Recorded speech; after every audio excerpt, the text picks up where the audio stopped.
Good evening. My name is Jennifer Barrera. I'm the president of the AISD School Board Trustees, and welcome to today's meeting. Today is Monday, November 17th. This meeting was posted to begin at 6:30 p.m. in the boardroom. It's now 6:31 p.m. and I'll call this meeting to order. At this time, we'll do a roll call. Present today is Dr. Anicia Trevino, myself, Vice President Mr. Herman Ariano, Secretary Mr. Ciro Zamora, Trustee Adrian Pena, Trustee Ms. Debbie Guerra, Trustee Mr. Chloe Reeves, and Trustee Ms. Nina. Welcome everyone to tonight's meeting. On to item number 3, the pledge to the United States flag and the Tennessee flag. This evening, we have Antonio Badvila, son of Guillermo and Ernesto Bambula, and Caroline Moran Eo, daughter of Anjanette Benavides and Marshall Moran Eo. I pledge allegiance to the flag of the United States of America and to the republic for which it stands, one nation, under God, indivisible, with liberty and justice for all.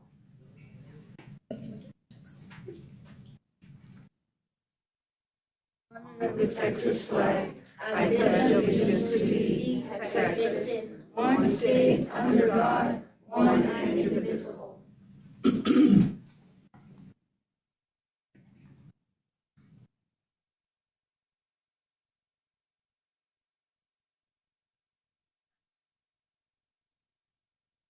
Thank you, Caroline, and thank you, Antonio.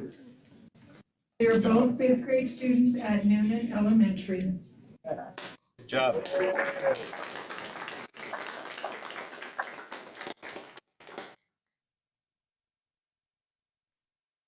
Item number 4, recommend approving the board minutes. 4A, the minutes of the regular school board meeting on September 13th of 2025. Is there a motion at this time?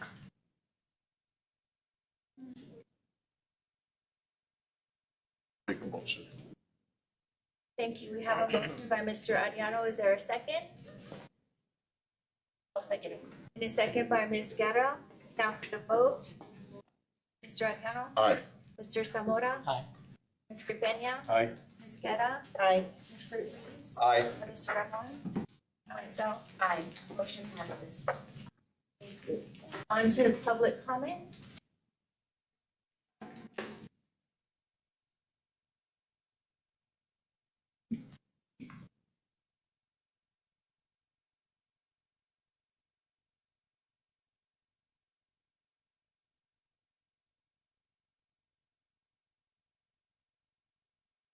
At this time, we've reviewed the public comment sheet and no one has signed up.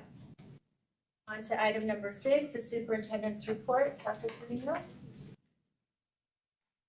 Good afternoon, and thank you everyone for being here. We'd like to start by recognizing some of our students, and we will start with Coach Castellano, recognizing our Ellis High School cross-country team. Good evening, Board President, Board of Trustees, Dr. Trevino, Community of Alice. We're super excited this evening to recognize our cross-country team. I think when you look at a team and you judge it off success, you look at a few things. One of them is results, structure, the culture, and just the overall success year in and year out. I don't think it's by any accident that our cross-country team has been successful. Those of you that are waking up at 5 in the morning and 5:30, some of these kids are already out on the streets putting in all the hard and long hours that it takes to be successful. Whether it's hot, cold, what have you, they're out there running up and down the streets. So I would like to bring up their leader and the reason why that program has been successful, Coach Marisa.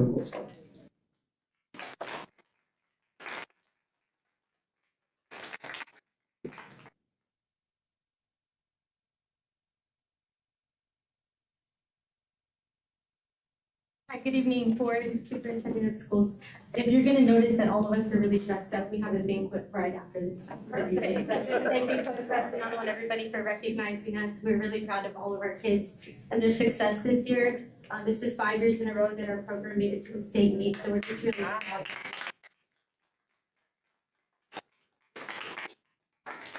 And then, of course, I couldn't do anything, we couldn't do anything as a team without our assistant coach, Coach Leonard Tipton, who I've worked alongside the past 11 years.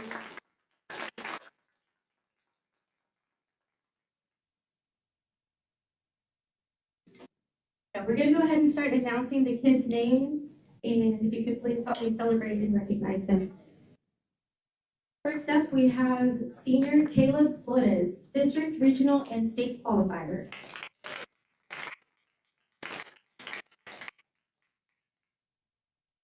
Senior Roel Benavides, district, regional qualifier.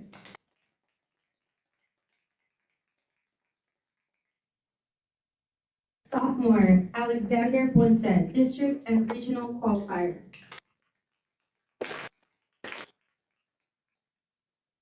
Sophomore Angel Rios, district and regional qualifier.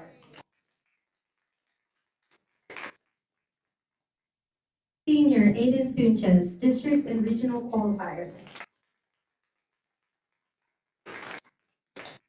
Senior Jeremiah Casas, district and regional qualifier.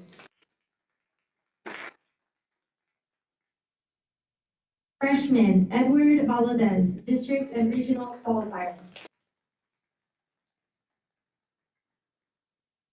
Junior Johnny J.J. Salinas, district and regional qualifier.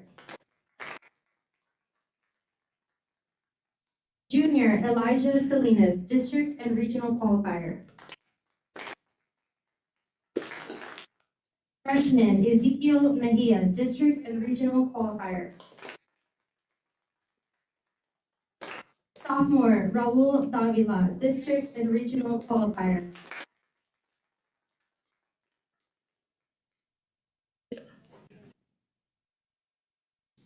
Sophomore Jasmine Guetta, district and regional qualifier.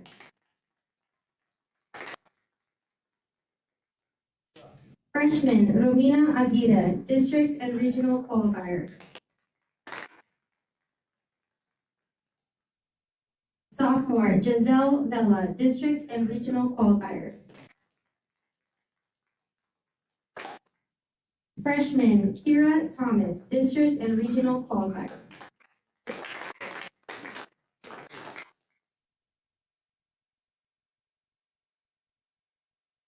And senior Aubrey Garcia, district, regional, and 3-time state qualifier.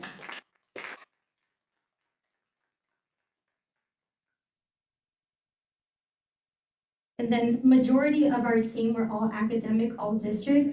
We had 4 of our athletes who are seniors who were academic all state, which was Aubrey Garcia, Roel Benavides, Caleb Flores, and Aiden Funches. They earned Texas High School Coaches Association all state honors. And then we had Aubrey and Caleb be first team all district and second team all region. And Xander Bunce was second team all district. So we're really proud of our team. Thank you.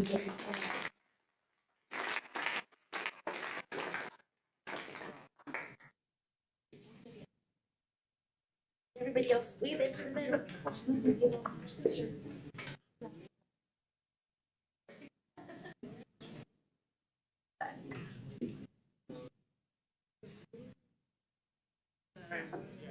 Yeah, I got it. Ready?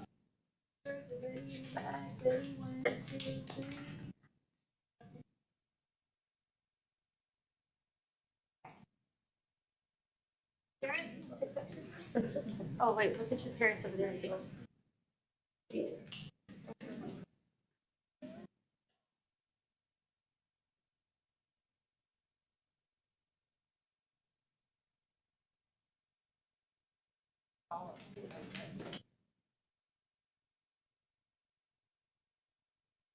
Chulos, everybody.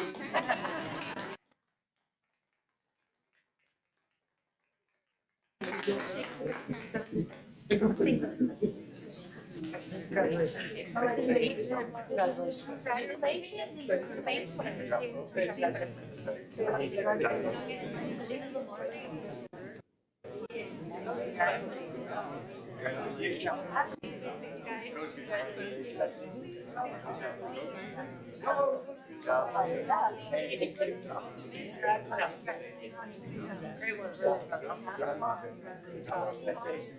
Good job.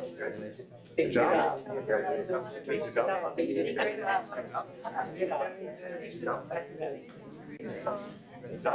And working one. Exactly.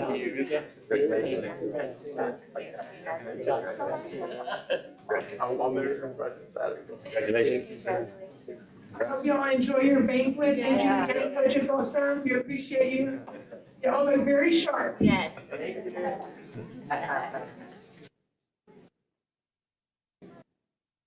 Next, we have the recognition for our Alice FFA Jim Wells County Fair students. We know that they were out there the entire week of county fair, showcasing their projects, and we're really proud of their work. So I invite Dr. Silonia Cantu to the podium.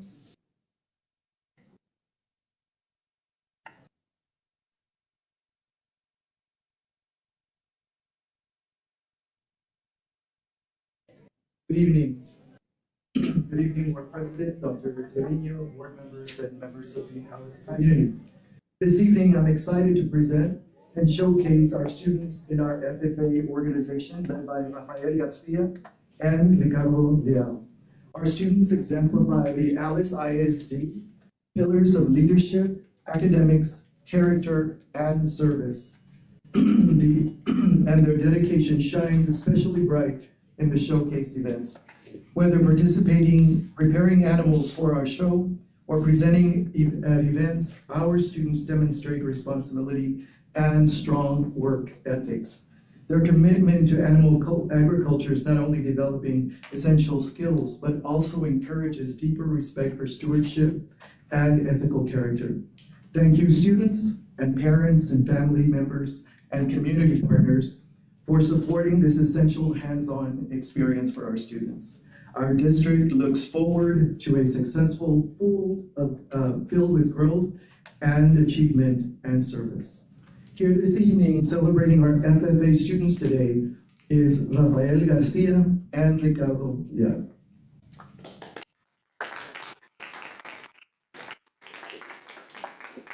All right, thank you, Dr. Cantu, for that introduction. Thank you, Dr. Trevino and the board.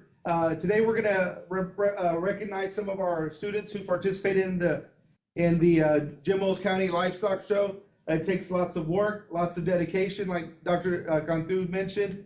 It also takes a lot of money. I know there's a lot of parents sitting out in the audience today. So before we start recognizing the kids, I'd like to recognize all of our parents for the hard work that y'all do, not only the time invested, but the money invested to make sure these kids can participate and take advantage of the livestock show and do all those things. So thank you, parents.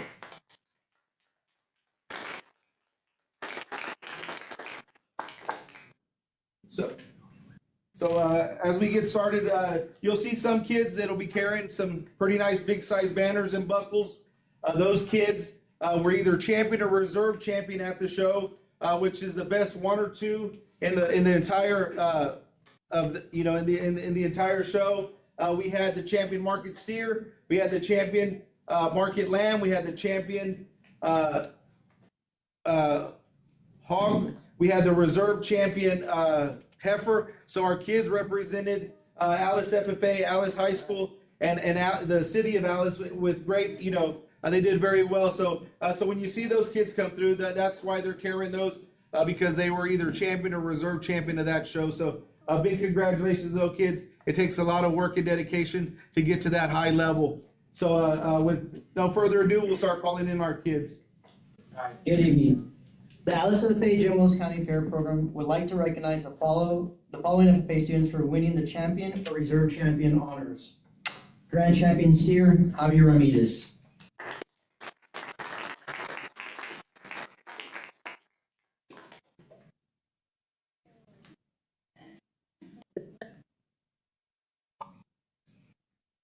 Broke his arm a couple days before the livestock show, so he's still Grand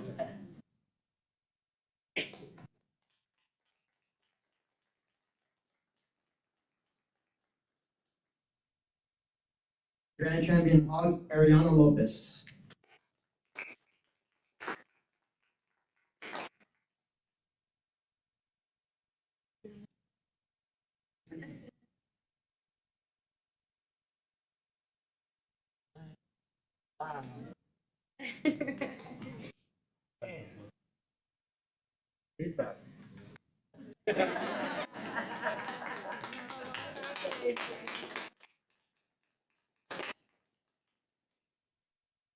Also, Ariana receives reserve champion Hampshire for the breed.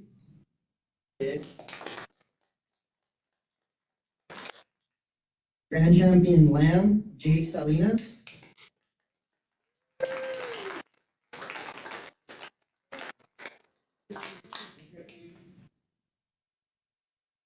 Go with it. Share one of those bubbles. Reserve champion junior goat showmanship, Landon Signs.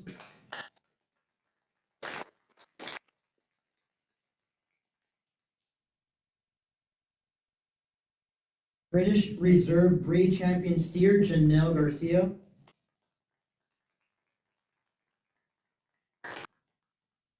Champion Duroc, Ariana Lopez.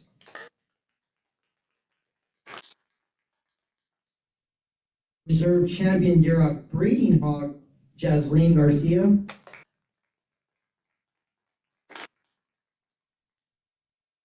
Reserve champion poultry showmanship, Isai Escobar.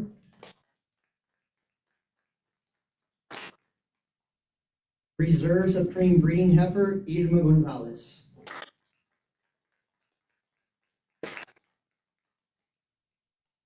Congratulations.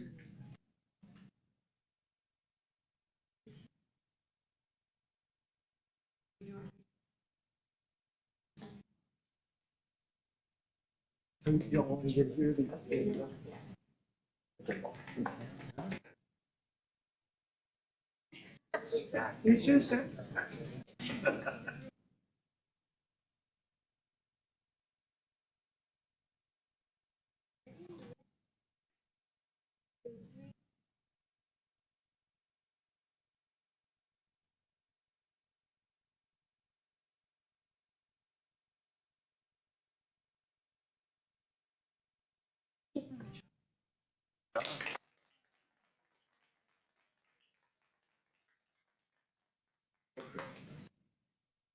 It does take a lot of commitment from everyone to be able to earn all those buckles and all those grand champions. So good job, boys and girls.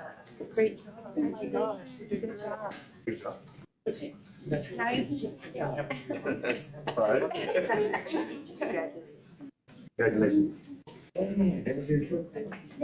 Congratulations. You did awesome. Awesome. Great job. Congratulations, buddy. Congratulations.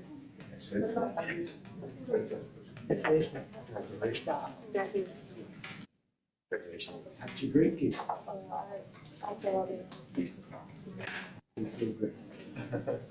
Thank you. And these are students who represented us in different categories from the high school. So we have Isaiah Barrera, rabbits. Isaac Barrera, rabbits. Isla Bowen, rabbits.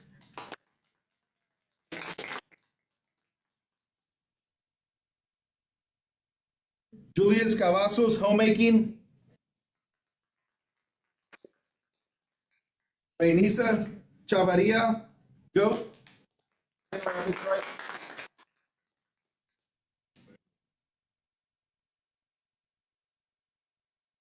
Paracood, goat.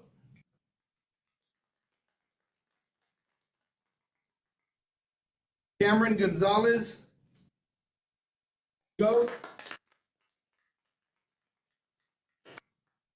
Nicholas Lopez, goat. Ariana Lopez, swine. Arnold Manrique, Peppers. Chase McGee, Swine. Micah McGee, Swine. Jadia Mendieta, Goat. Selena Mendoza, Goat.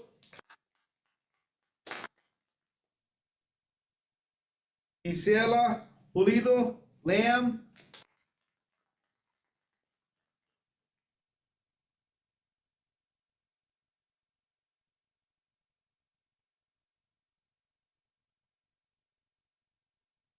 Literally, some of them just jumped out of the pool and came straight over here, so. Sean Ramirez, Steer. Brayden Rodriguez, Goat. Jose Salinas, Goat. Armando Silvas, shop projects.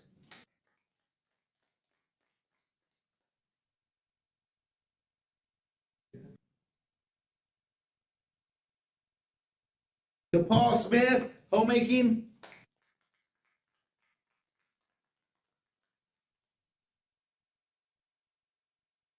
Jordan Trafton, Goat. Jaden Trevino, Rabbits.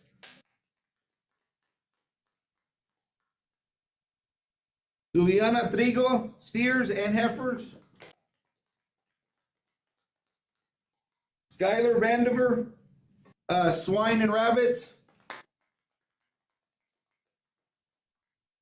One that we forgot on the list, Alexis Salinas, she had homemaking. She's out there, but I know it's.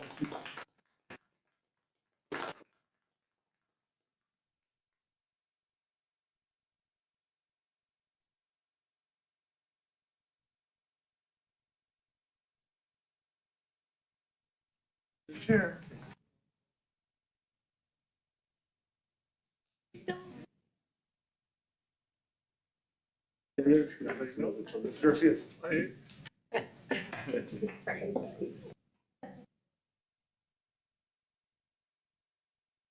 Have y'all all scoot into the middle?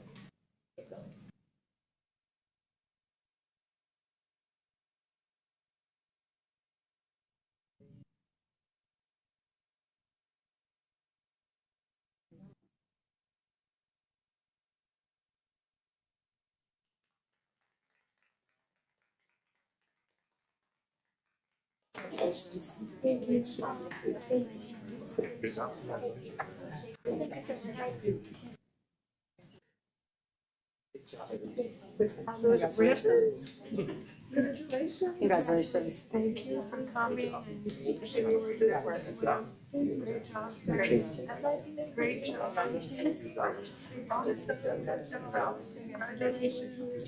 job. Congratulations.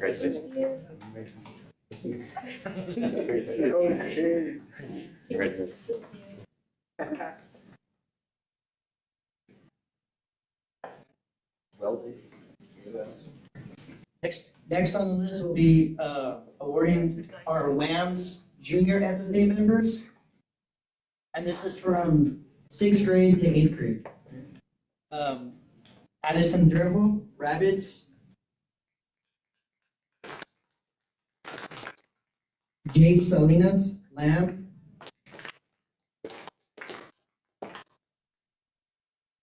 Javi Ramirez, Steer. Jackson Mendieta, Goat.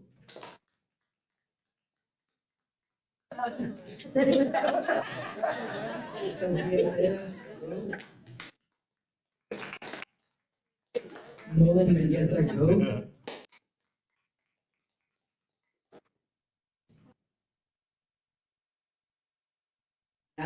Natalie Lieja, Goat.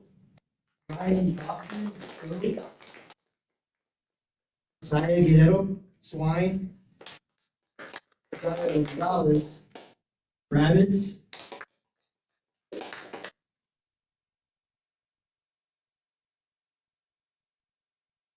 Eliana Garza, Swine.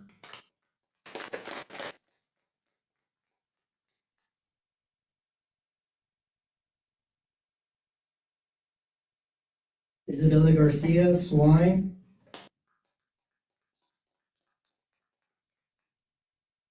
Mary Ponsonet, homemaking. Jayla Cavazos, homemaking. Riel Cardenas, rabbits. Derek Varela, rabbits. Aiden Esmendez, rabbits. Richard Tanguma, lambs. Matthew Garza, poultry.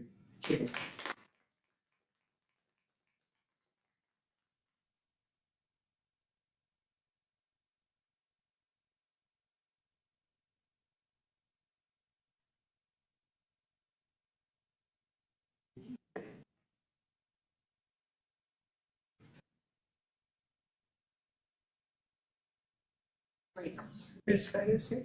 No, it's better.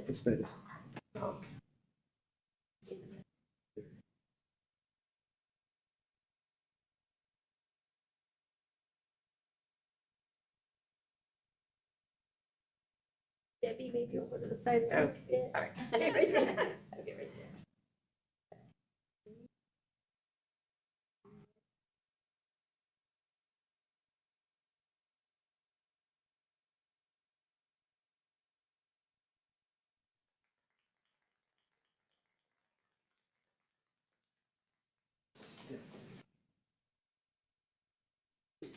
Congratulations. Good job. Good job. Hey, good job. That's it. Okay.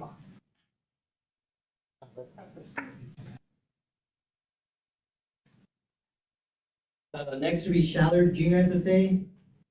Students that go to Shallard. Jacob Wright, rabbits.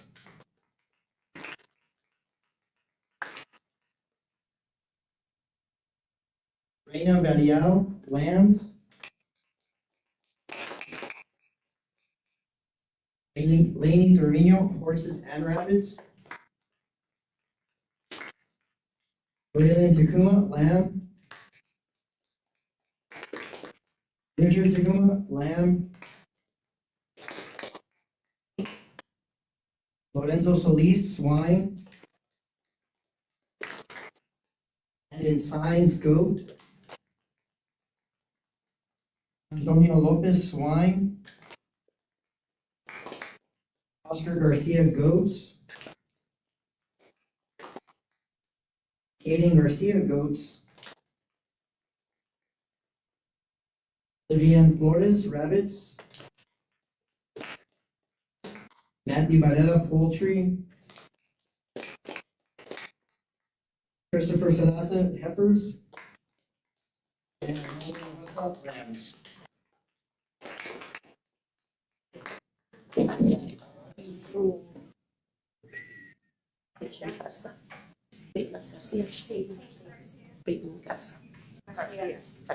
Brandon.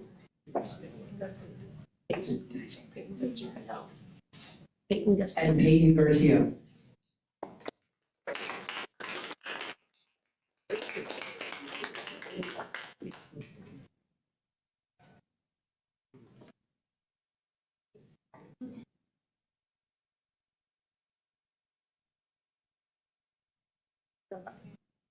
Let's go back. Dr. Goodwin. Dr. Goodwin.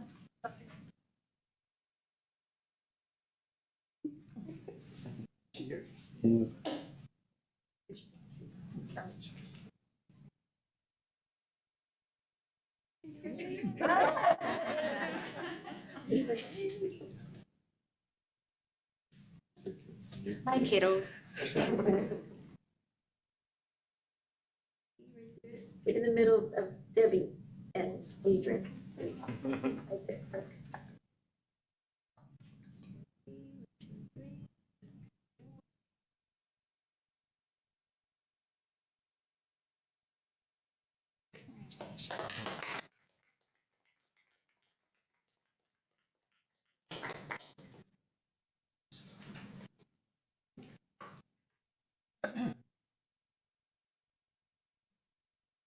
Next, we're gonna announce, Signs Elementary, Edmar Gonzalez, Steven Heifer, Sophia Ana Cruz, go.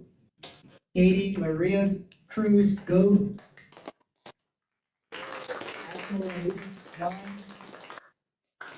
Jagan Willow Swine.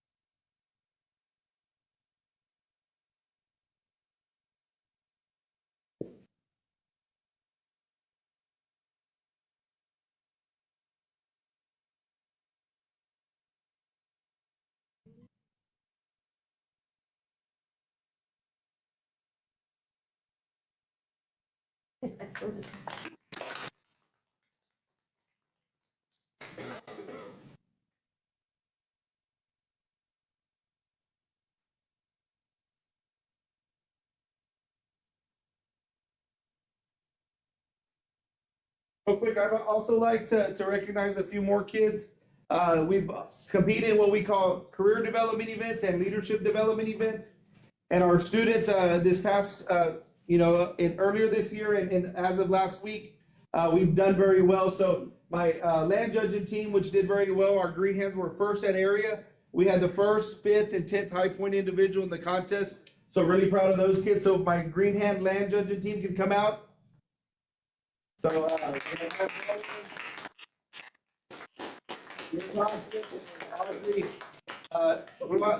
but they are part of our green hand land team. They did very well. Like I said, they were first, fifth, and 10th high point individual in that contest. These are some of the things that we've got out of that deal. Real quick, while Audrey's up here, she was also, last week we participated in our leadership development events, our LDEs, and she was the second place green hand creed speaker for Mesquite. So she gets to move on to area. We go the 24th to compete at area. So good luck to her at area. Hopefully top 2 make it a state. So we're really cheering for her. Thank you, girls.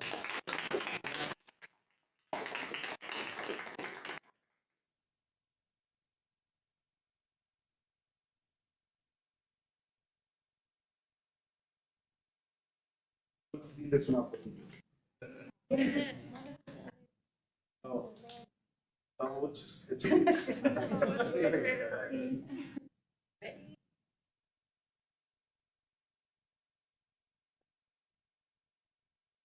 Sorry. Oh.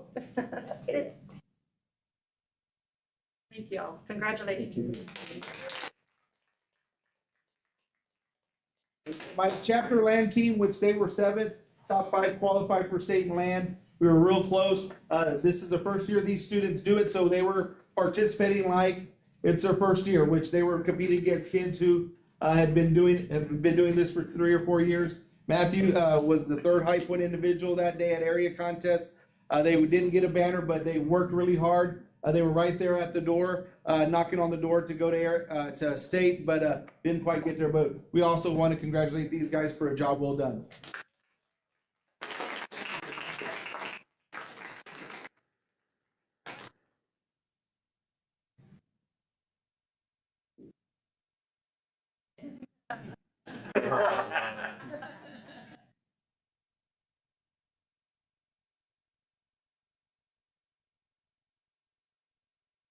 Thank you, guys. Thank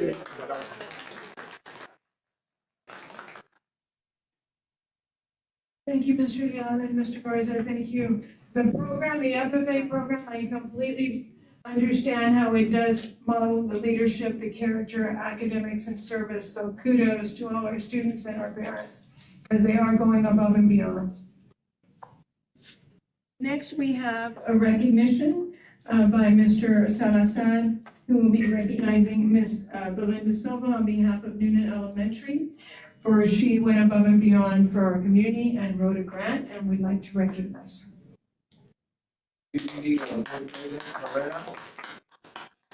Dr. Trevino, Superintendent of Schools, members of the board, and all those that are present. This evening, I have a special recognition to present to Ms. Silva. First, I want to make sure that I recognize Ms. Belinda Silva for her outstanding work in helping us submit a grant to the Coastal Bend Bays and Asturias program at the end of last school year. We're pleased to announce that the outdoor classroom proposal that was submitted by Ms. Silva on behalf of Noonan Elementary was selected for funding by the Coastal Bend Bays and Asturias program. And again, in October, Coastal Bend Bays notified Alice ISD that Noonan Elementary had been selected and awarded the proposal development of an outdoor classroom, a grant up to $7,000. The project included three main components: a structured waterfall with a bird drip, designed to support learning about maintaining a wildlife sanctuary. The second, a bird board walking trail featuring several interactive learning stations along the bridge, including Dragonfly Drive and a hummingbird highway. And the third one was the enhanced landscaping of flower beds, bushes, and native plants to promote hands-on environment learning for our students. Again, this outdoor classroom will provide meaningful, real-world learning experiences, and we look forward to seeing the project come to life. Once again, thank you, Ms. Silva, and congratulations to Noonan Elementary for securing this wonderful opportunity to enhance the educational environment for all our students at Noonan Elementary. Thank you, Ms. Silva.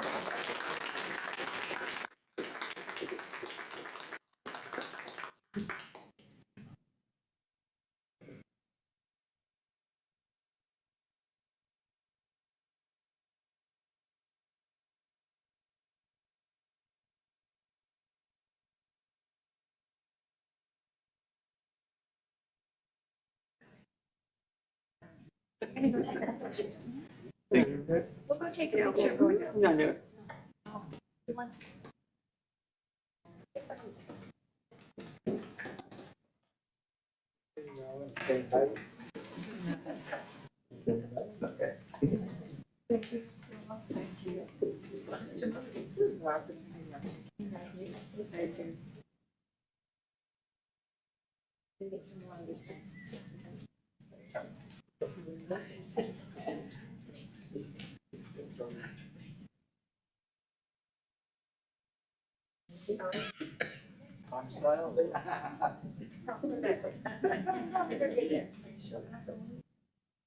fine.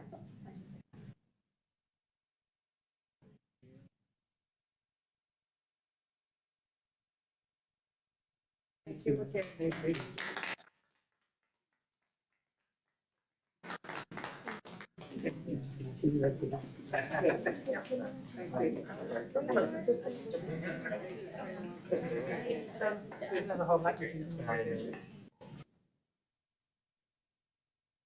Thank you again, Ms. Silva. When community members get engaged with our school districts, we just become better. So thank you again. Now we have recognition of our LSSP for being Appreciation Week for her. So we'd like to call up to the podium Ms. Christina Wright on behalf of Dr. Mendoza.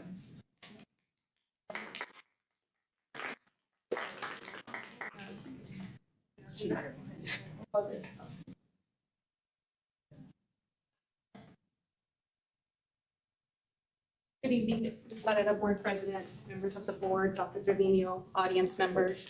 On behalf of Dr. Mendoza and myself, we'd like to recognize our LSSP licensed specialist in school psychology for the week of November 3rd. This week honors the vital work school psychologists do to support students' academic, social, and emotional growth. On behalf of Dr. Mendoza and myself, we would like to recognize Alice ISD's very own Miss Erica Woodruff for her dedication, compassion, and tireless support of our students, families, and campuses. Erica's efforts extend beyond individual students. She builds strong relationships with her colleagues and her students as well. She collaborates with staff and supports families to ensure every student has the resources and guidance that they need to succeed. Her colleagues describe her as flexible and ready to serve. She does a great job of remaining focused on ensuring our students get the necessary services to excel in and out of the classroom. Thank you, Erica, for your commitment and for being an outstanding advocate for our students in Alice ISD.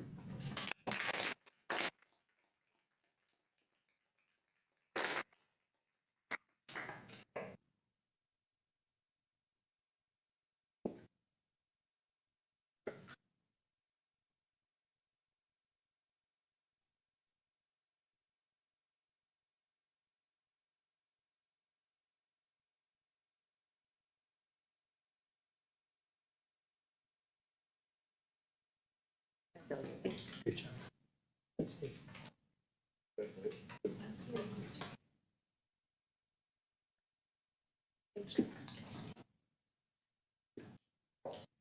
Now we'd like to recognize a special group of teachers that had perfect attendance for the first 6 weeks. So we'd like to call Ms. Villanueva to the podium and Mr. Salazar to help her out as well. Good afternoon, Madam Board President, Dr. Trevino, school board members, and audience. At this time, we would like to recognize the following 26 teachers for achieving perfect attendance for the first 6 weeks this academic school year. These teachers were on campus every single day, providing consistent, high-quality instruction for their students. We are truly grateful for their dedication, commitment, and service to our students. Thank you for your service, for we know no one can do the job of a teacher. So at this time, we would like to recognize from Alice High School, Ms. Brianna Beltran, English teacher.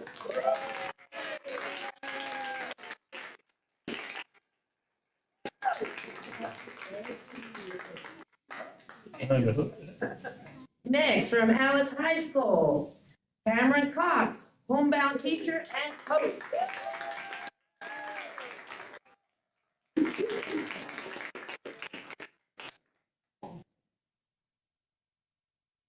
Next, from Alice High School, Yesenia Reina, band director.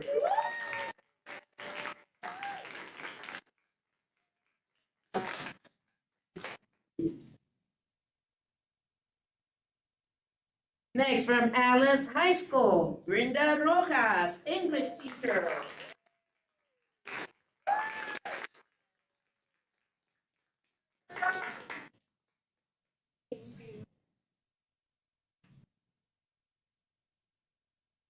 Next, from Alice High School, Erin Solis, band director.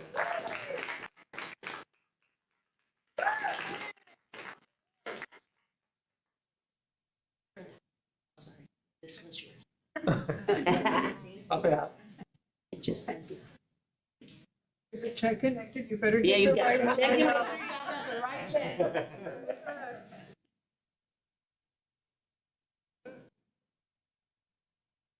Next, Alice High School, Jesus Rosales.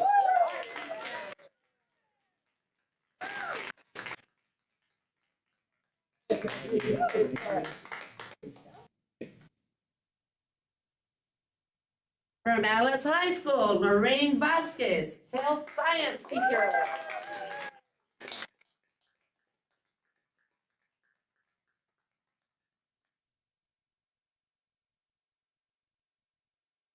From Alice High School, Ms. Tammy Rockowitz, theater teacher.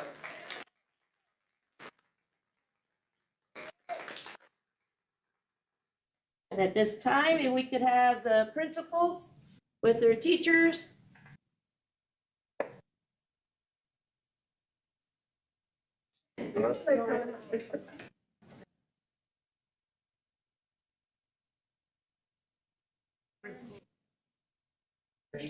Sherry. Make sure you check out here. Move into the middle.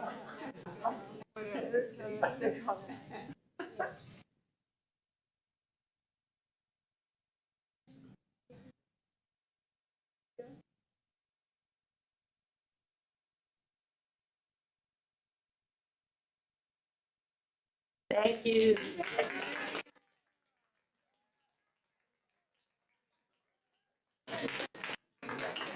Thank you so much.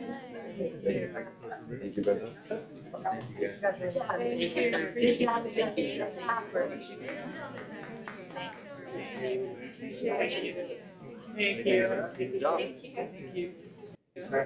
Good job. Congratulations. Thank you. Good job. Next, from the Bose Elementary, Miss Esther de la Cruz, second grade teacher.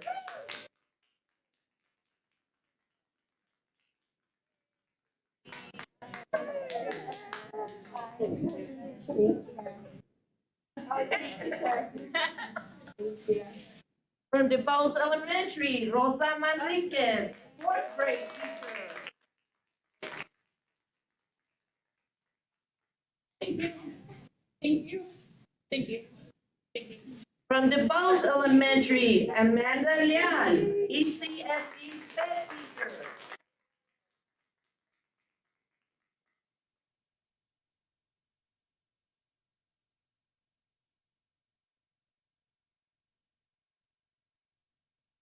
And from the Bose Elementary, Melissa Perez, fourth grade teacher. We have Ms. Dominguez. Yay.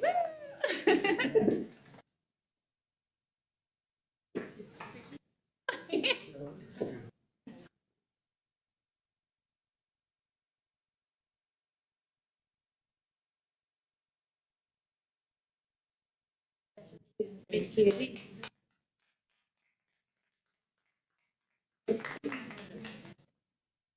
Thank you so much. We appreciate everything. Thank you so much. Thank you. Thank you.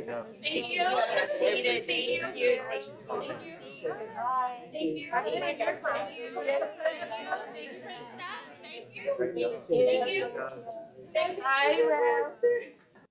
Thank you.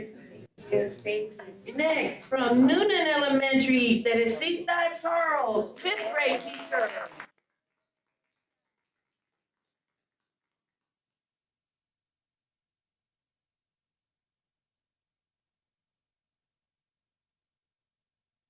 From Noonan Elementary, Megan Harrington, kindergarten teacher.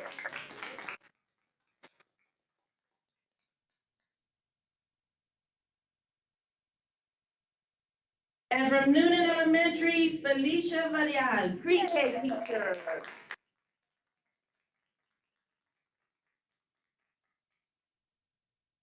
Miss Matsy.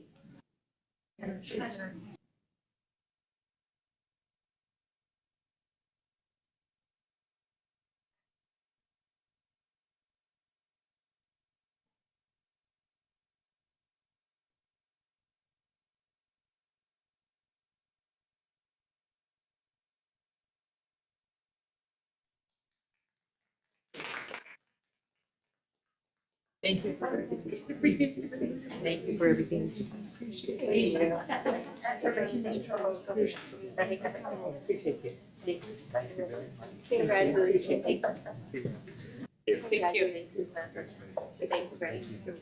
From Science Elementary, Lydia Farias.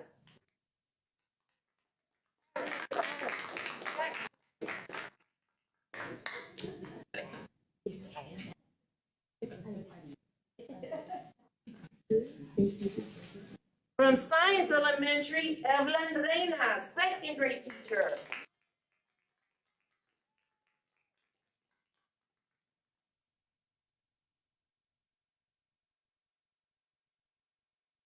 And from Science Elementary, Lisa Stout, third grade teacher.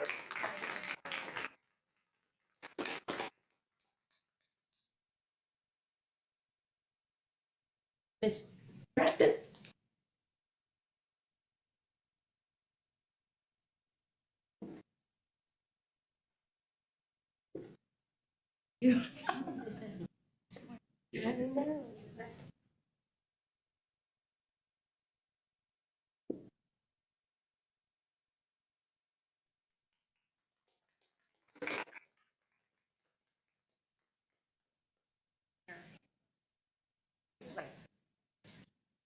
For everything you do now. Thank you for everything you do.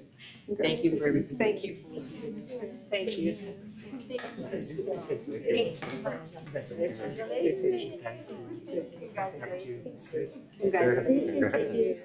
Congratulations. From Shallard Elementary, Richard Buckaloo.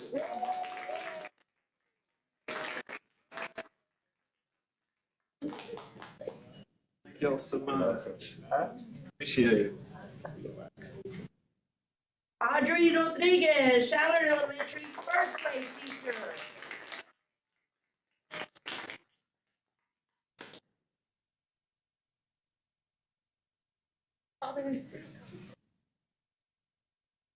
Shallard Elementary, Tanya Ciclo, second grade teacher.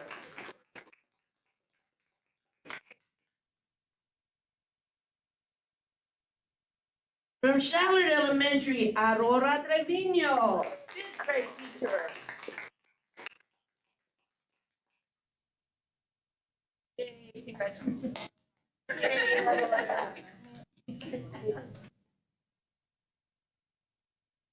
And from Shallard Elementary, Maria Lopez, pre-K teacher.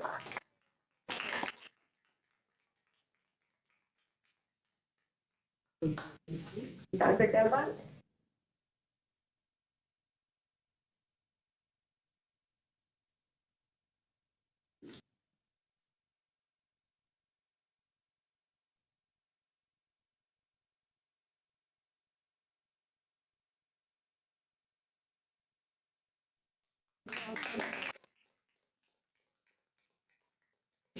Thank you. Thanks Thank so you. much. Thank you so much. Thank you so much. Thank you.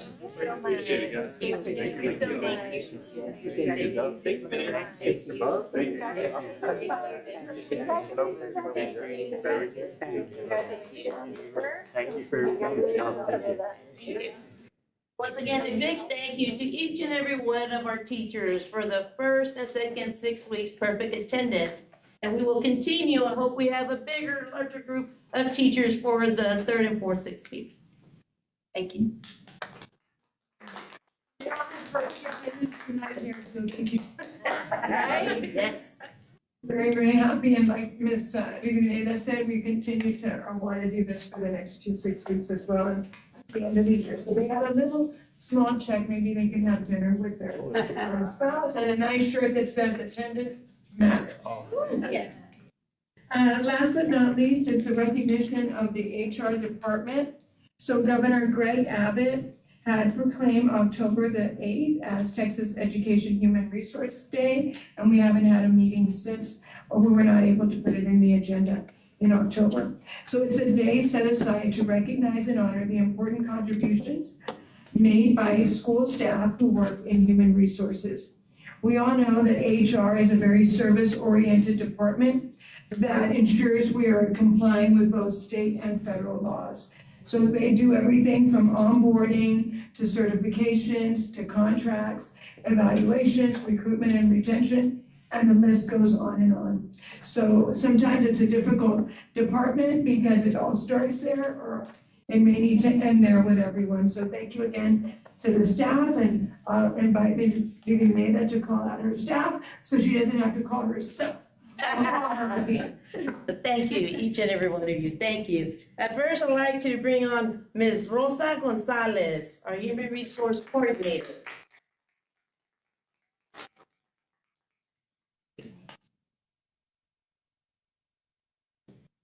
Next, we have Ms. Yvonne Jenkins, our Executive Human Resource.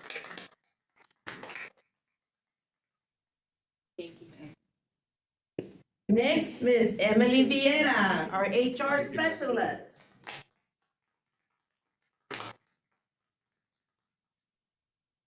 Next, Ms. Roxy Rodriguez, HR Specialist.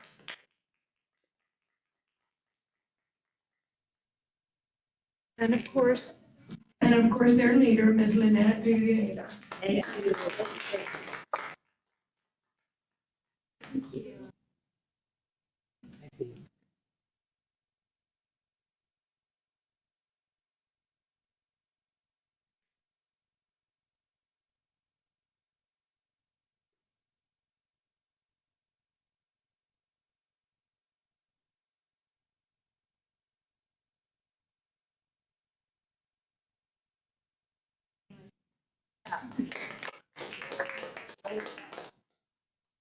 Thank you, Matt. Thank you for, thank you for, thank you. Sorry. Thank you again to the HR department. And now we have our presentations, and I'd like to invite Ms. Elena Duches for a short presentation on curriculum.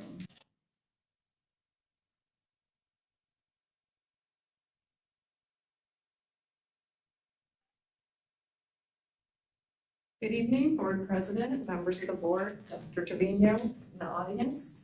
This evening, I'm just going to be giving a quick update on our latest Saturday Academy and sharing some information on how House Bill 8 will be impacting the state assessment program, along with some upcoming start dates.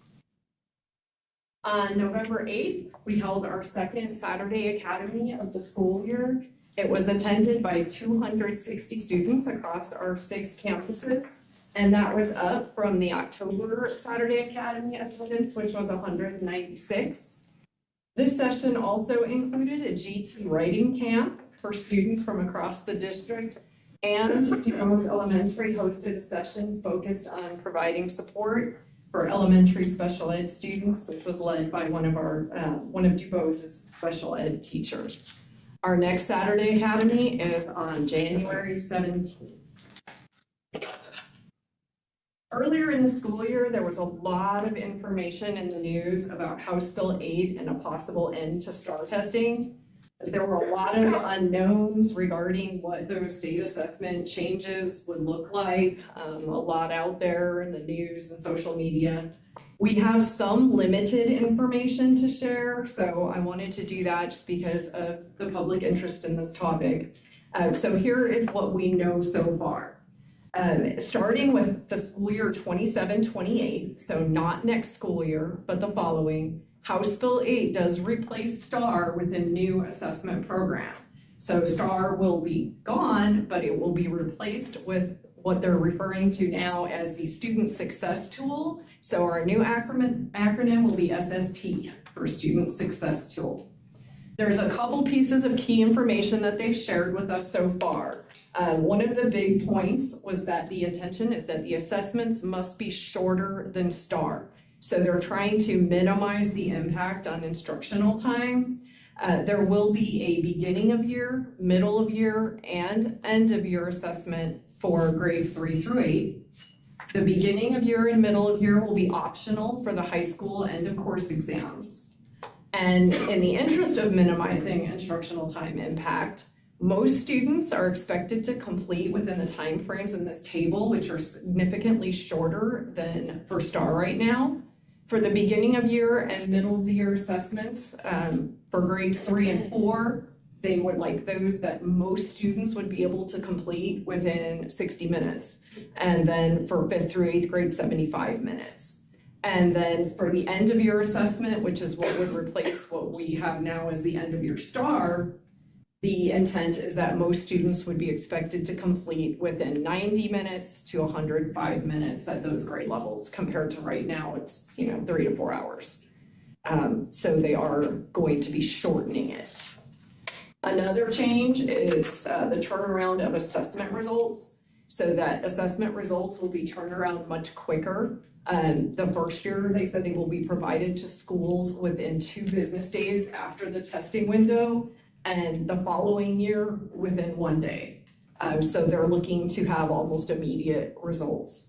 And we will also be having our end of year assessments shifted to May, which will give teachers another basically month of instruction. Right now, the majority of the assessments happen in April. The only exception will be that the writing portion, the extended response for RLA, the reading language arts test, will be at the beginning of April, so that they have the time to score the writing part and turn it around when they take the rest of the test. Then another piece that we know right now so far is that at that time, 27-28, the English 2 end of course assessment will be eliminated. So they would stay with English 1, but there would no longer be an English 2. We do know that for students who are graduating in 26 or 27, That doesn't change anything. There are no changes in terms of their graduation requirements. But the state hasn't given us much information about that, how that English 2 affects graduation assessment requirements for the class of 28 and beyond. All they have released for us right now is that more information on the transition plan for those groups will be provided in the future. So we know the current seniors and juniors won't have any changes because of that, but they'll let us know a little bit more as we go along. So those are the changes that we're aware of at this time, just to kind of share some of that information, and we'll continue sharing as we know more.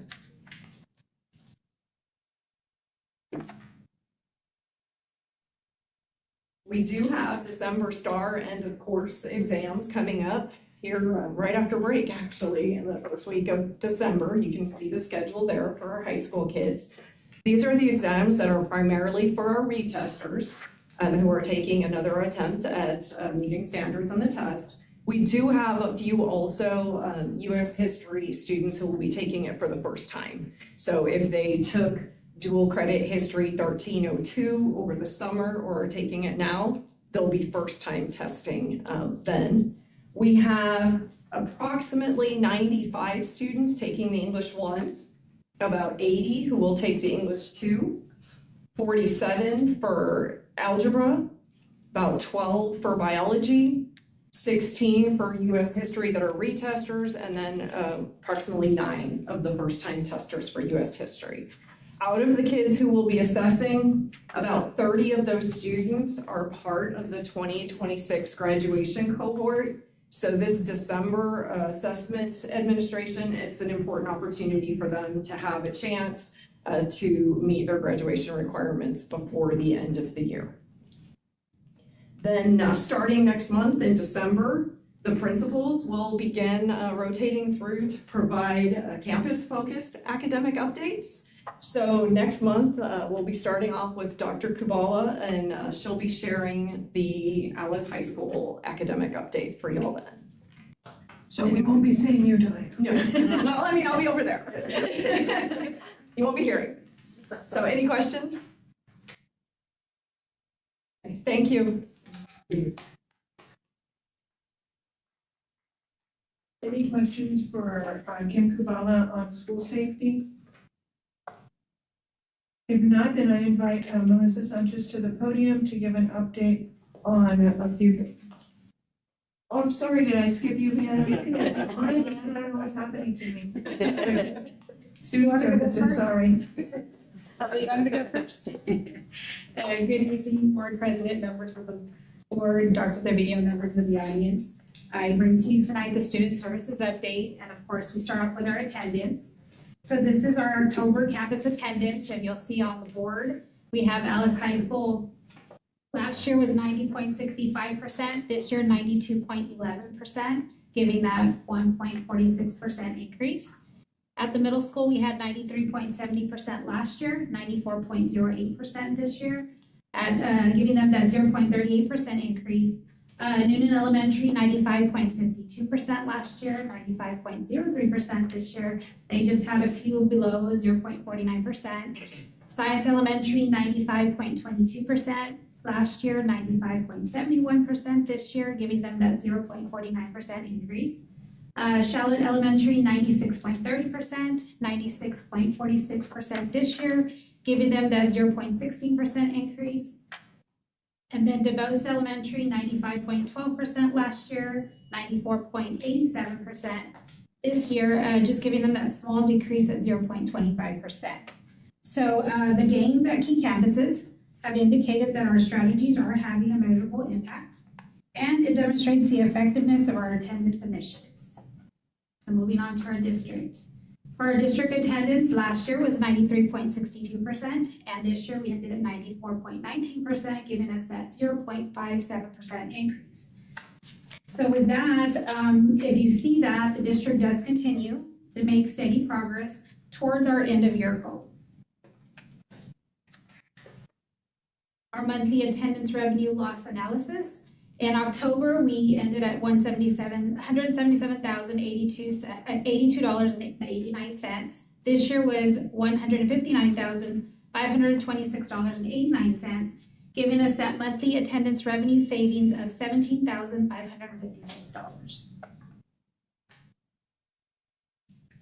So I wanted to kind of give you a preview. I know back in August, we had this approved for cell phone pickup, so I kind of wanted you to see how the secondary campuses are doing. The comparison of our device pickups between high school and WAMs highlights several positive practices and systems our district has in place. Both campuses are actively enforcing the district-wide policy. The number of pickups at Alice High School demonstrates that staff is addressing violations, ensuring fairness and consistency with our students and parents. WAM's procedures, they collect phones during first period, indicate students understand expectations, teachers are implementing the procedure with fidelity, and the structured system prevents distractions. In August, within 15 instructional school days, at high school we had 66 personal devices picked up. In September, within the 21 instructional school days, we had 97 personal devices pick up. And in October, you'll see there, within 20 school days, we had 76 personal devices picked up. And then moving down below has the William Adams Middle School, and they have in August, in 15 school days, they only had 1 cell phone pickup. In September, they had 9 personal devices, and in October, 15. So both schools have continued to stay in compliance with the law. I kind of just wanted to give you all an insight of how they're doing and how well they're still continuing to implement the no cell phone or no personal devices on campuses. I know the last time I was up here, you had wanted to see how successful our Skyward Family Access has been for parents and whether they understand how to navigate the system. So what I did here was I kind of put in the usage. So if you'll see here, you're gonna see our grades for each month has been our top area where student or parents are actually going in and viewing the grades. Now, the number doesn't mean there's 1,746 parents accessing grades. It just means I might have gone in there maybe 10 times throughout the month, so it just counts every time they access that area. So we do know, as far as our grades, that they are staying informed about their child's education. With 4,224 students enrolled as of October 31st, the number of times parents access different areas of Skyward each month highlights strong parent engagement and communication between home and school. If you look across all 3 months, as mentioned, the grades are the most viewed section. That means that our parents are highly focused on monitoring academic performance. Hundreds of our parents are checking the attendance each month, demonstrating awareness of the district's focus on improving attendance. Our totals underneath each month, as you'll see, like under August, we have 5,964. That just shows that those are parents that are consistently logging in and they're using the tools provided to stay connected with their child's progress. Now, we do have over 9,500 active accounts, but that includes mom, dad, and uncle, guardian, grandparents. So with that, most students have multiple adults that are monitoring their academic and attendance progress. So this is an important factor in student success and accountability. And do I have any questions? Thank you, Anna. Yes. Now I'll invite Melissa. And Melissa has a few items dealing with the budget, and I know that she's also going to have somebody present. Good evening, members of the audience, members of the board, Dr. Trevino. In your packet, you'll see I have several financial items in there. Some of them you're not used to seeing, so it's just for your review. One would be the revenues and expenditures for 3 major funds, which you usually get that report. You'll see a bond project budget update, which is going to show you the expenses and the available funds for the stadium project as of October. And you'll also see a report with any vendors that have had cumulative expenses above $50,000. And I just want to show you that even though they're above $50,000, we have procured all those goods through our purchasing co-op. So we are in compliance with our procurement requirements. And then finally, you'll see a report on our bond interest. So as of October 31st, 2025, we have earned over 1.7 million in interest on our bond funds. So, do you all have any questions on those items? If not, I'm gonna move forward and introduce Mr. Thomas Straps from the heading up financial consultants. He's gonna come up and give a presentation on some potential bond refunding opportunities for the district. That we actually have as an action item later. Yes, and you do have an action item on this later on in the agenda. Thank you. Good evening, members of the board, Dr. Trevino. I'm Thomas Straps with T Arena Financial Consulting. Those of you that know Robert, he apologizes for not being able to make it, although I did get a copy of his senior yearbook to back to him. So I just sent him a photo of his haircut. But yes, I'm here in his stead, and we're just going to discuss tonight what is a plan of finance, and then later in the agenda, you have an action item to adopt parameters order for an unlimited tax refunding bond series 2026. So here. Do you all have the presentation in your packet? Perfect. Well, just to start off summarizing, you have 4 series of bonds outstanding in an amount of $60,280,000. The series we're going to discuss tonight that is eligible for a tax exempt refunding is the Unlimited Tax Refunding Bond Series 2016. So that's currently outstanding in an amount of $8,055,000, of which we're looking at refunding $6,270,000. That represents maturities 2028 through 2033. Those are maturities, that right now generate positive savings for the district and its taxpayers. And so you can see there 2028 to 2033, the outstanding interest rate on those maturities is 4%, and the call date or the option for the district to call these bonds and refund them is current. It actually became current on 8/15/2025. With the Fed action and general market downward pressure, we've seen rates improve to a point where the district can now refund these or refinance them with a new bond at lower rates, which will generate savings for the district and its taxpayers.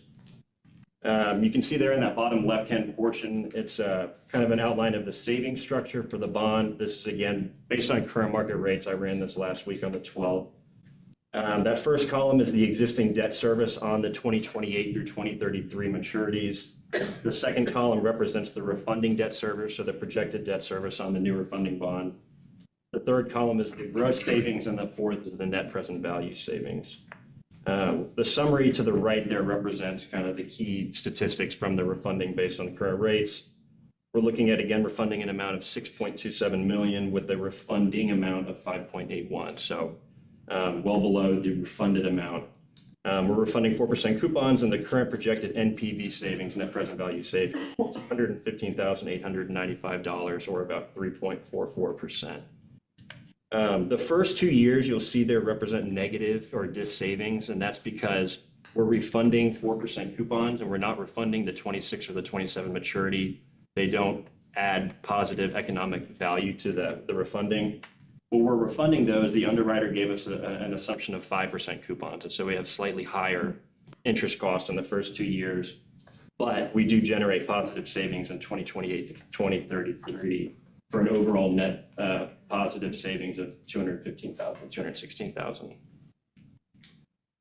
Again, that's based on current market rates. What we're going to discuss tonight with the parameters order is you're essentially going to adopt, if you choose to, an order that authorizes the district, several personnel from the district, to act on the board's behalf should market rates improve to a point that the refunding meets certain metrics. And that way we're not constrained by having to come back and sell on a board meeting date. We can actually remain agile in price when the market allows us to generate the maximum amount of savings for the district. And what we typically like to see, and what is reflected in the parameters order, is net present value savings of at least 3% on a net present value percentage basis, and then at least double the costs of issuance for doing the deal. And so whenever you do a deal, you have to pay out a bond fund to your financial advisor, bond counsel, the rating agencies, all the people that are involved with doing the deal. And so we like to make sure that the district nets at least double the costs of doing the deal before we pull the trigger on any refinancing. That way, we're not doing a refinancing just to pay out members of the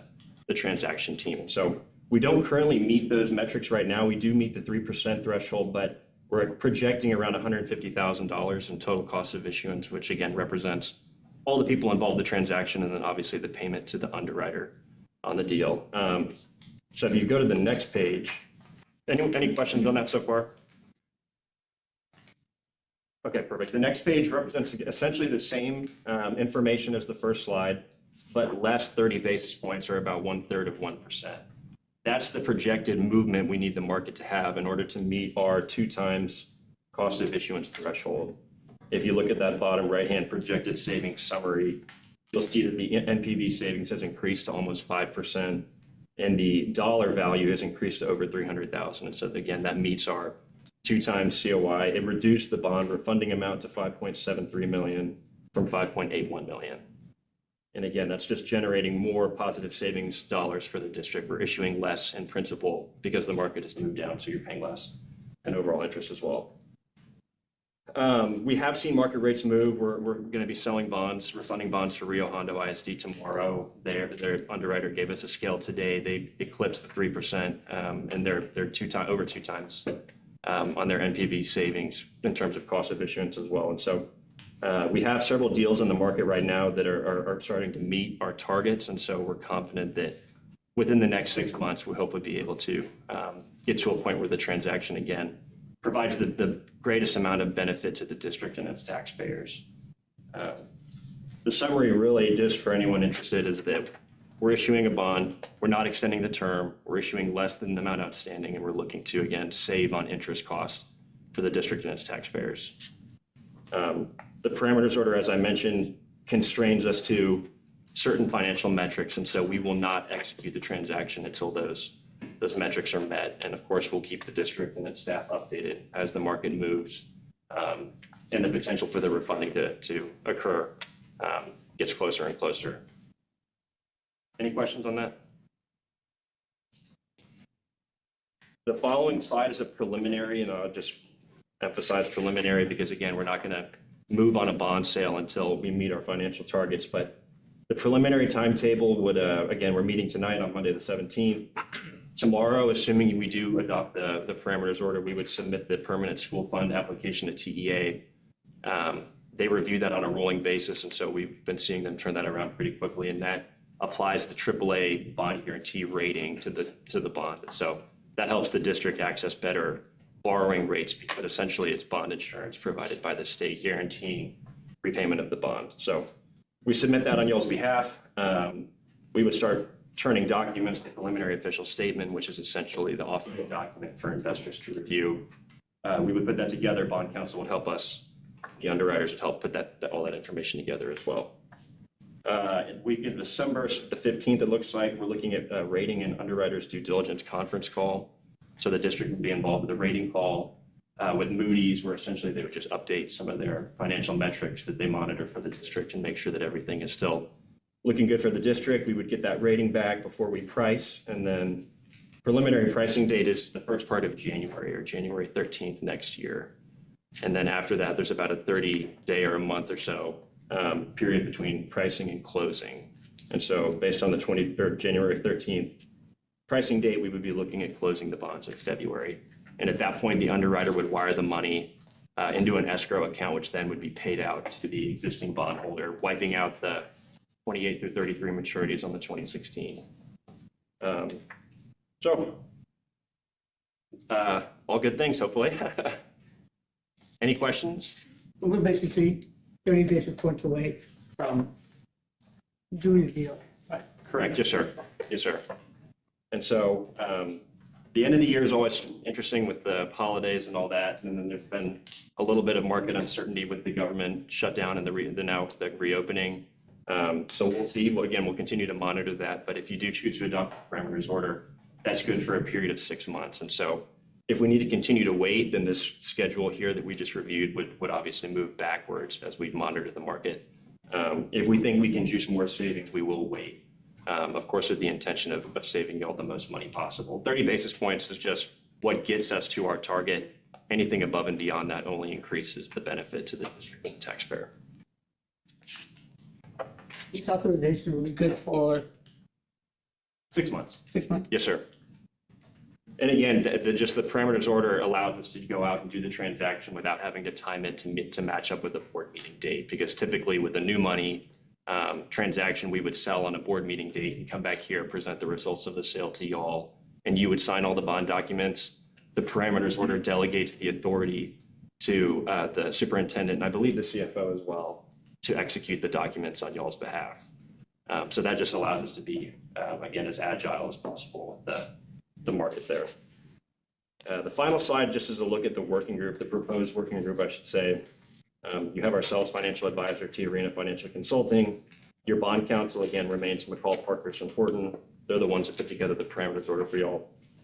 The proposed underwriters would be Hilltop Securities and SWBC, and they were co-managers on your 24 bond for the stadium. So they have familiarity with the district. They did a great job marketing that transaction. So we would propose working with them. Again, they choose their counsel. So that's TBD. The paying agent, BOKF, is who you currently work with. Bond rating, Moody's as well. You currently work with Moody's. The bonds would be insured or backed by the Texas PSF program. And then the verification agent is another working group member that's involved in the refunding, which verifies our mathematical calculations that we're issuing enough money to sufficiently pay off the bonds. So it's just an extra step that's required with the refunding to double check the work, and they provide a verification report that goes in the transcript and all that. They're a $1,700 fee, so it's pretty minimal compared to the size of the transaction. So any questions? Okay. Thank you, sir. Yes, thank you all so much. And I would just add that if the market conditions improve, we did include the flexibility in the parameters order to add in the 27 and 26 maturity. Right now, they don't generate savings, positive savings, but they are included in the parameters order as part of the universe of bonds we could refund. And so if the market gets to a point where they add a positive percentage and dollar value to the transaction, we could always include them. So, yeah, of course. Thank you all. Oh, yeah, Thank that. you. Thank you, Melissa. I'd like to see Robert's phone good. It's on page 12, so it's class president after all, apparently. Oh, shit. Did you charge him for that annual? Mr. Ellis High School. You can see it from here. It's okay. Thank you. Yes, thank you all so much. Now we invite Michael to the podium to give an update on the renovations here at Central, being that we had that incident a few months ago, and then Tim from Weaver and Jacobs and David with PBK will follow on the stadium update. Madam President, Dr. Reno, board, audience, thank you for being here. Just a brief update on the bond. We finally got the green light on from the insurance in order to proceed with the rebuild. So we had a local contractor out there, and he's about a week and a half in, and projected time is probably about a week and a half early than what he initially projected for the completion of the job. For out in the field, baseball and softball, so they ordered the winter ride, which has arrived already, got it maintenance, so we'll be applying that the week for Thanksgiving break. So we're coming to 2 days, and so we'll be applying that and monitoring that. Take advantage of a man lift that we've been using for a month. We got some project going on with some lighting that needs to be replaced. Coach had some concerns with some lighting back at the high school, so our guys went out there and completed that. And with that being said, we used it to kind of little by little, section by section, power washing in front of the high school. So that's something that we'll look forward to. Another strategic plan as far as like trying to get the other schools and do the same to them, right? And on the ACs, as far as the strategic plan, Nuna will be getting a new unit for 103 tomorrow, and I'm in the process of getting folks to replace the CFO. Thank you, Mike. And Tim and David.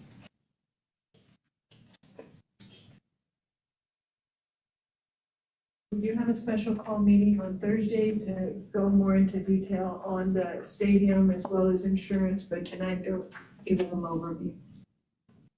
Good evening, members of the board, Dr. Trevino, people in the audience. I'm Tim Glanzer with Weaver Jacobs. I'm the project manager. This is David with TBK. Just here to give you all a little update, kind of the progress, what's going on out at the stadium. Start this is, every time I kind of just give an overview of the site, just kind of a drone photo. This is more or less plan view right here.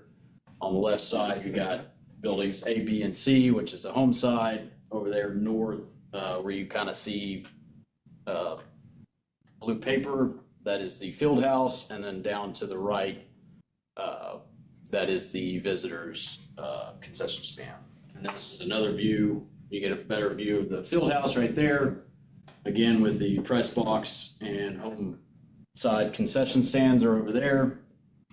Kind of just another plan view of that, just so y'all can kind of get your heads wrapped around that. So starting with the south concession, which is building A, right now, foundation's been complete. We are currently doing some plumbing rough-in. That's ongoing right now.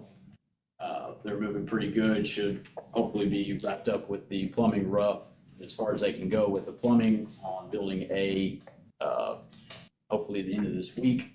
And then this is the press box, which some of y'all probably have seen just driving around town. Structural steel has started on that. That's going up fairly quick, so it's exciting to see that progress going on that. Not quite sure when they'll be done with that, just with all the detailing they have to do with the structure, but that is ongoing. And then that is building C. Whenever they get done with a plumbing rough-in at building A, they'll move over to building C. They got, plumbing carriers and that sort of stuff just sitting there on the slab ready to go. That is building D, which is the field house. That was last Thursday. They had everything prepped and ready to go for pour on Friday, which they had that pour Friday. At 4:30 in the morning? They did. I believe Michael Hinojosa was there. That was before the pour. I just thought that was a cool photo, kind of give you an overall look of that. They had the grade beams poured, structural footings already poured, just the foundation poured. So that was this morning. Our superintendent took a picture of that for me. They already got it all cut and everything. That was poured last Friday. We have structural steel delivery for the field house scheduled for the end of this week. If not, it'll kind of start trickling in, and then we should have everything beginning of next week. And then once they get done over at the press box, they'll move over to the field house to get that going over there. This is the visitors concession stand, which another drone view of that. That was on Thursday. That was prior to them pouring the structural footings. They poured those on last Friday. So that's since been done. They've already, had a jump start on the grade beam steel. They're trying to have the grade beam steel and the foundations poured before Thanksgiving break. So here within the next, beginning of next week, hopefully, just depending on plants and when they can get concrete. But that's ongoing with the building E, which is the visitors concession stand. Then this is just kind of an overall site view. Last we had spoke, the stadium lighting was up. Nothing new with the site. I have a different category for earthwork. The lime stabilization's been completed on the home and visitor side where the bleachers go. And then the field event side has already been done. The rough grading for the south parking lot has been complete. And then they're doing rough grading on the west parking lot, which is right behind the press box as of right now. So that's ongoing. We have lime is scheduled for the track itself on the 18th and then also on the 21st. So they can't do all the lime on the track all at one time. They'll do, 3/4 of it and then get the rest of it on the 21st. Site utilities, the fire line is 100% in. They're just lacking tie-ins to the buildings. Same with the water line, and then the dry line is 100% in. The storm system is about 90% done. As you can see, they still had a couple manholes they needed to backfill and get that tied in for the storm system. Underground rough-in to certain buildings, scoreboards, where speaker poles go, that's still pending. We're about 95% done with the data rough-in on site. Sanitary system is pending. We're waiting on some manhole boxes right now. As soon as they get those in, they'll jump on sanitary sewer system. And I believe that is it. You want to add anything? Just, I believe the first week of December, the Sturdy Steel, the bleacher manufacturer, is gonna start the piers. Yeah. For the bleacher structure. They're gonna start on the visitor side and then they'll work over to the home side, so. Like Tim said, they're hoping to get the last foundation poured the Wednesday before Thanksgiving. Why we get concrete delivered. Thank you. See y'all Thursday. And see you Thursday. Fine arts, any questions from Mr. Bettis? Good. I know Coach is gonna be speaking a little bit about the realignment, so I'll invite him up.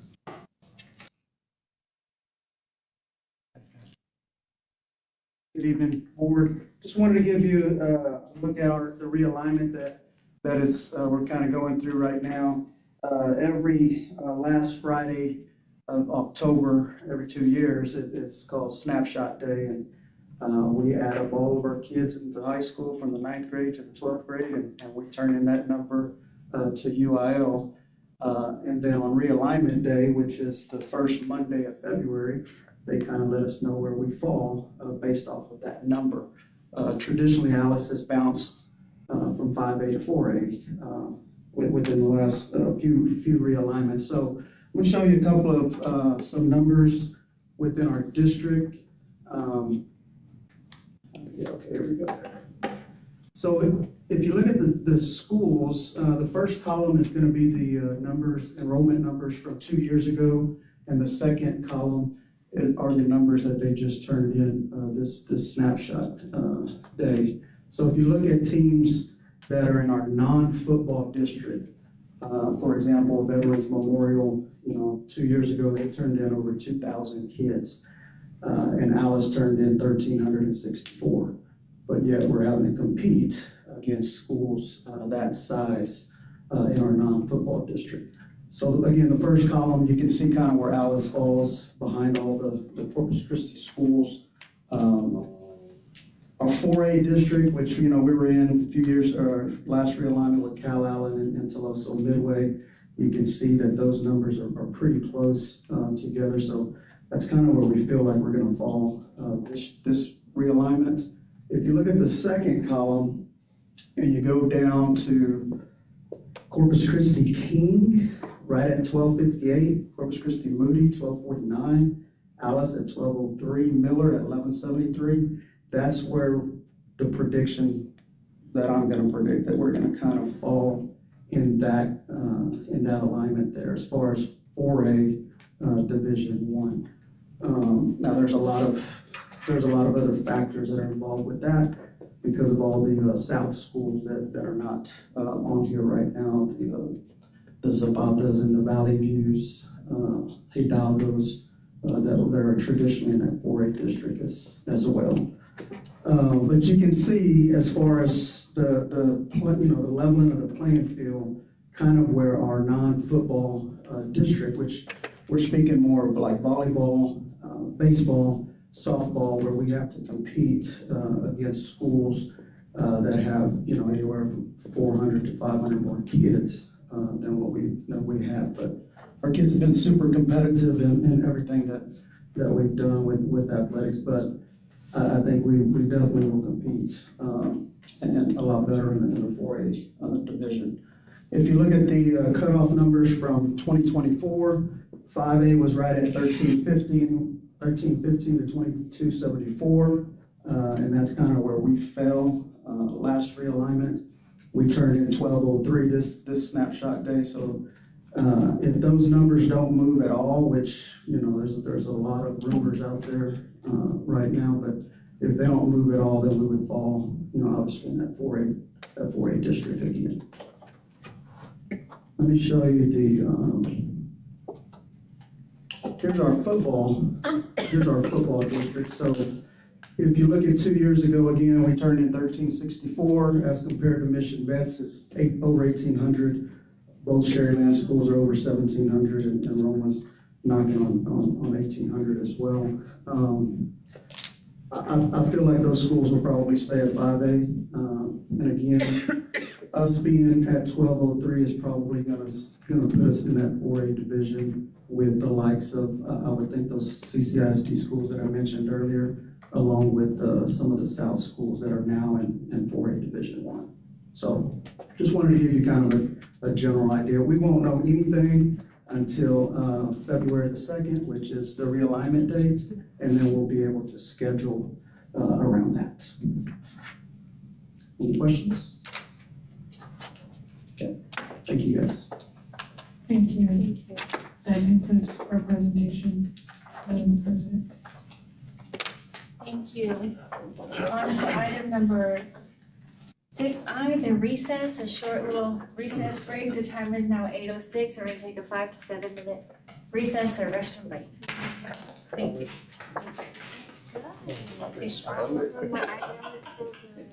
I can swim. The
The time is now 8:18 and we are back from recess. On to the consent agenda. All items on the consent agenda are acted upon one motion upon a board member's request. Any item on the consent agenda shall be moved to the action portion of the regular agenda. 7A, recommend an approval of the following donations to AISD. I'd like to acknowledge the committee members and persons who have made donations to the district. A donation was made to the Alice High School attendance incentive by Ms. Judith Humphrey at $500. A donation, yes, that's good. Thank you, Ms. Humphrey. A donation was made to the Central Office Student Service Department by Liana Vasquez, the men's wallet value for $40 for a door prize for the parent awareness meeting. Thank you to Ms. Vasquez. And 7A3, a donation made to Central Office Student Services Department. Ms. Liana Vasquez donated a clear bag valued at $40 as a door prize for the parent awareness meeting. Thank you to Ms. Vasquez. At this time, do I have a motion on the floor to approve the consent agenda items as posted? We have a motion by Mr. Ramon. Is there a second? I'll second. And a second by Mr. Peña. Now we will vote. Mr. Ariano? Aye. Mr. Zamora? Aye. Mr. Peña? Aye. Mrs. Guerra? Aye. Mr. Reeves? Aye. Mr. Ramon? Aye. And myself, aye. Motion passes.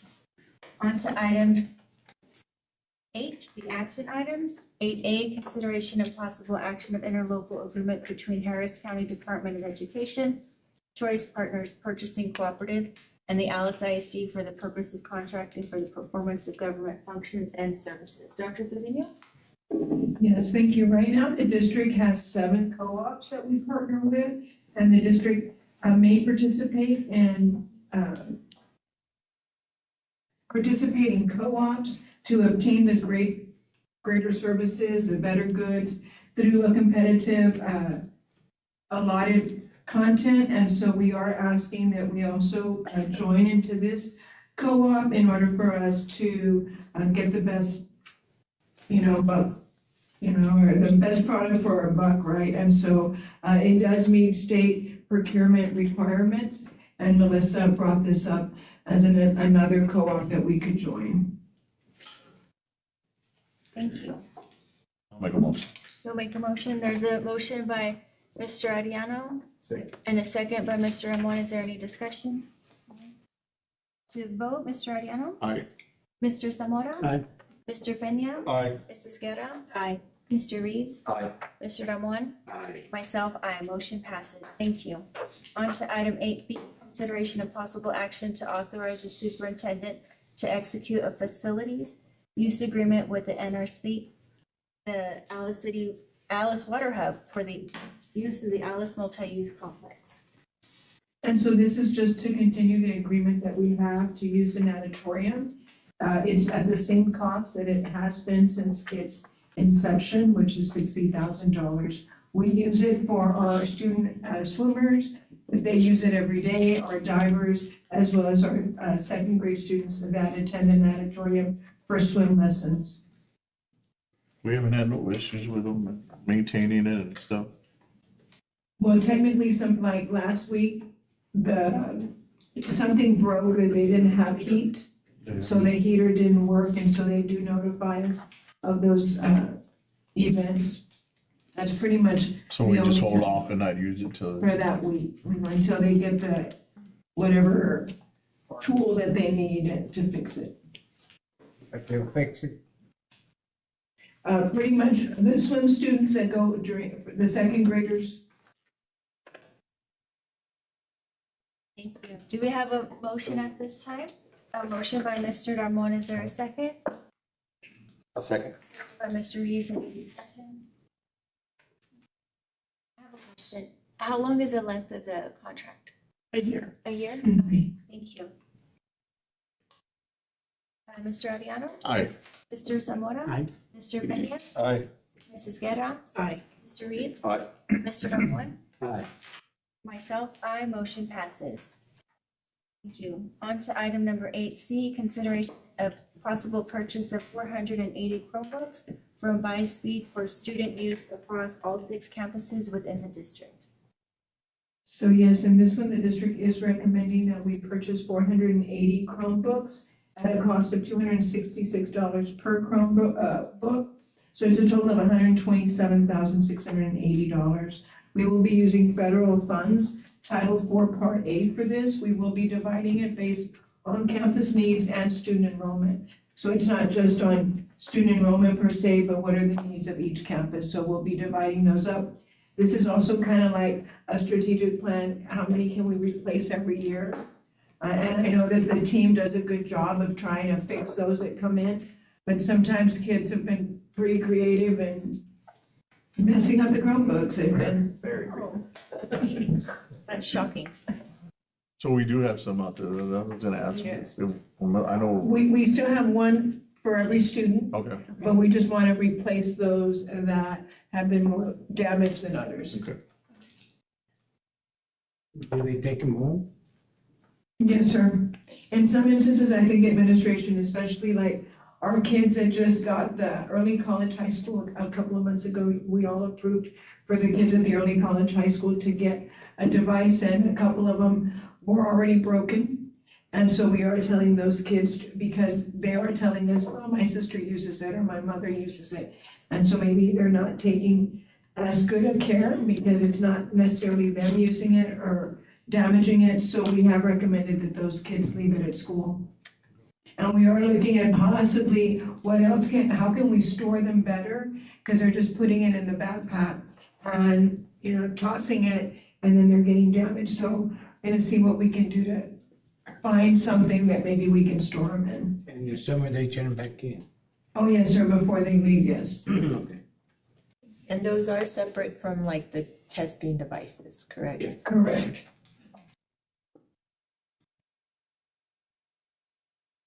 Do we have a motion at this time? I'll make a motion. Thank you. We have a motion by Mr. Reeves. Is there a second? I'll second it. And a second by Mrs. Guerra. Is there any more discussion?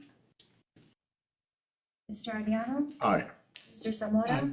Mr. Peña? Aye. Mrs. Guerra? Aye. Mr. Reeves? Aye. Mr. Ramon? Aye. And myself, aye. Motion passes. Thank you.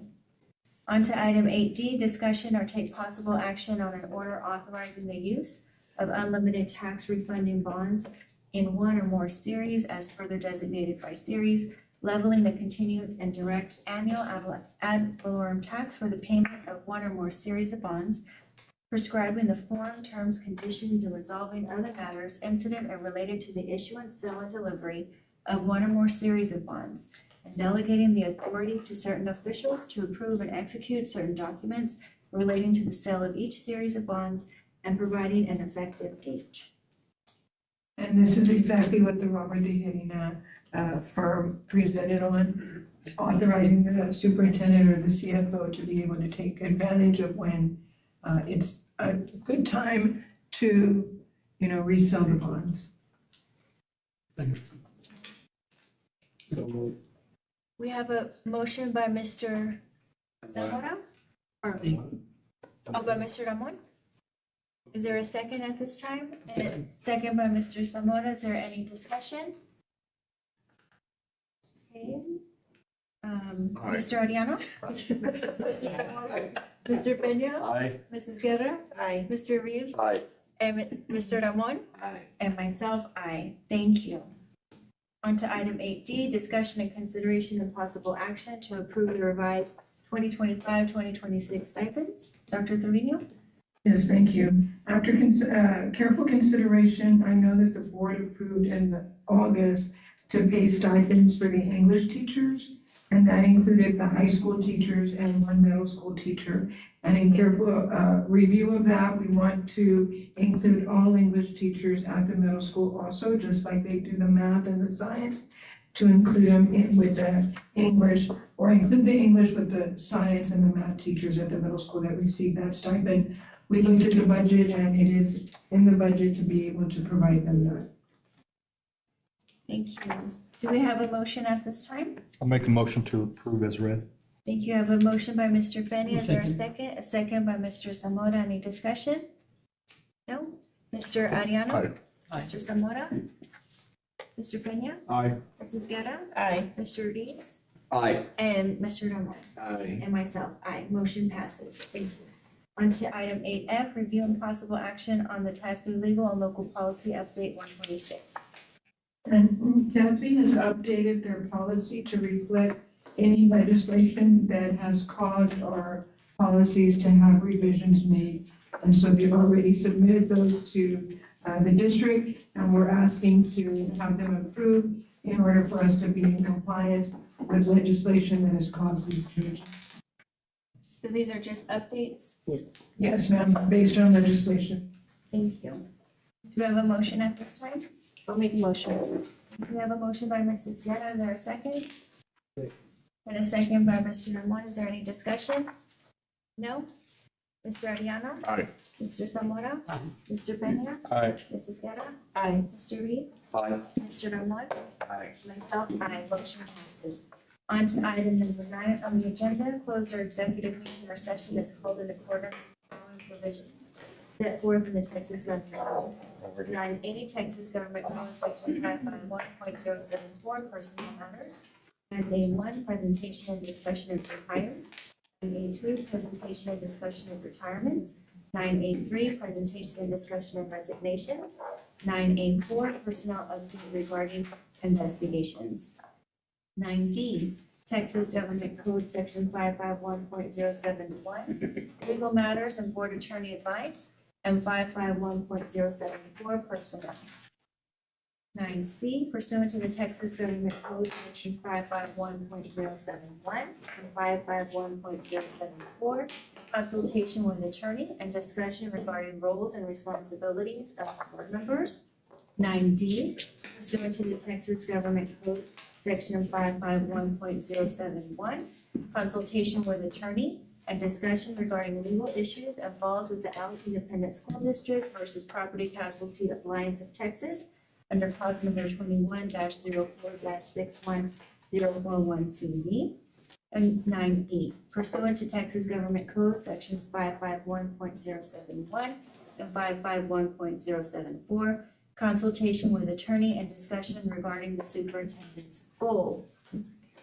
Today is still November 17th and the time is now 8:31 and we are now going into closed executive session. Thank you. I was reading as fast as you got it. I did good. Thank you. I am trained. Yeah. But if they post that on your website,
10:18 and it is still November 17th.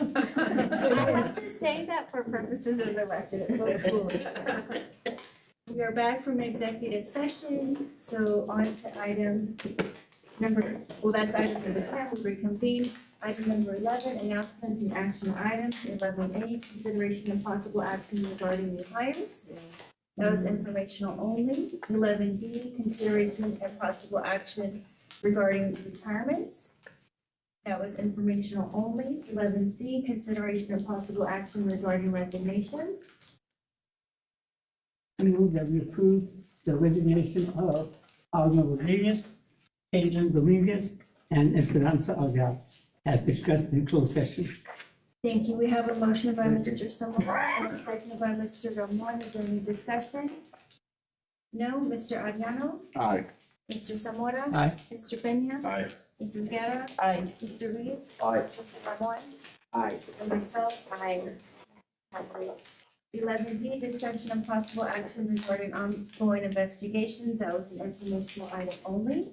11E, consideration of possible action regarding board member roles and responsibilities. That was an informational item only. 11F, discussion of possible action regarding legal issues involved in the Allen Independent School District versus property title to Alliance, Texas, and clause number 31-04-01041-CB. That was an informational item only.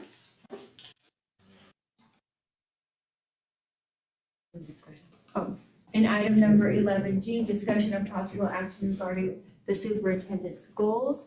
That was an informational item in which Dr. Trevino requested that the board approve and accept her goals for the upcoming year. Is there a motion at this time? I made the motion that we accept the goals. As presented, thank you. We have a motion by Mrs. Guerra and a second by Mr. Zamora. Is there any discussion? No? Mr. Ariano? Aye. Mr. Zamora? Aye. Mr. Peña? Aye. Mrs. Guerra? Aye. Mr. Reeves? Aye. Mr. Ramon? Aye. And myself, aye. Thank you, passes. And on to item number 12, adjourn. It is now 10:20 and this meeting is adjourned. Thank you, and everyone. Wait. Go Bucks.